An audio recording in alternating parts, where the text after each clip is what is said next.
Possibly. Maybe. If the stars align and we aren't left with massive blue balls again.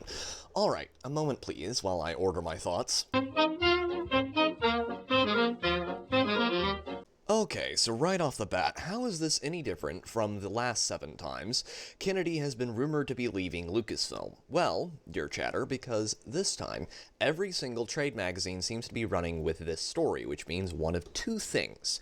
On the one hand, she is actually leaving of her own volition, as it is the end of her contract that was renewed several years ago, and she has recognized that there is no way she can leave on a win, as she stated she wanted previously.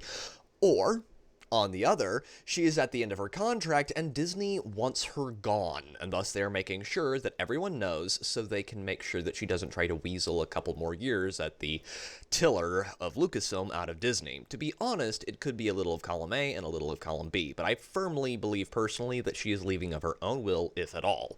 But that aside, what does this mean for the IPs, such as Star Wars and Indiana Jones, and the others owned by Lucasfilm, as well as the studio itself? In the immediate future, not a damn thing, as the studio now has to deal with the fallout of decades of the controlled demolition of their most valuable IPs. And while they might be able to fix things, it will be decades, even if someone who understands what needs to be done is put in charge. I have an older video on attempting to fix the issues with, for example, Star Wars, but after The Acolyte, I have become convinced that the only cure for the plague of intersectionalism at Lucasfilm is to nuke it from orbit and then rebuild everything from the original trilogy onward.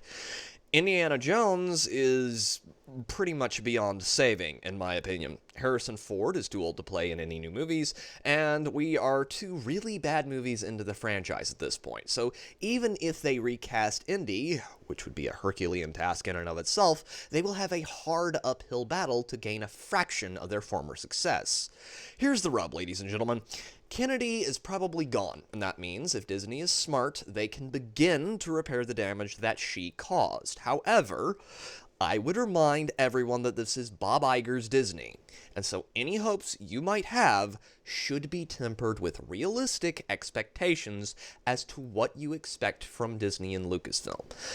However, I would love to hear what you all think down below. Please leave a like on the video if you enjoyed it, and consider subscribing, as it really helps me out over here. If you didn't like the video, I thank you very much for watching this long, and until next time, this has been Pete, the Radical Nerd, signing off.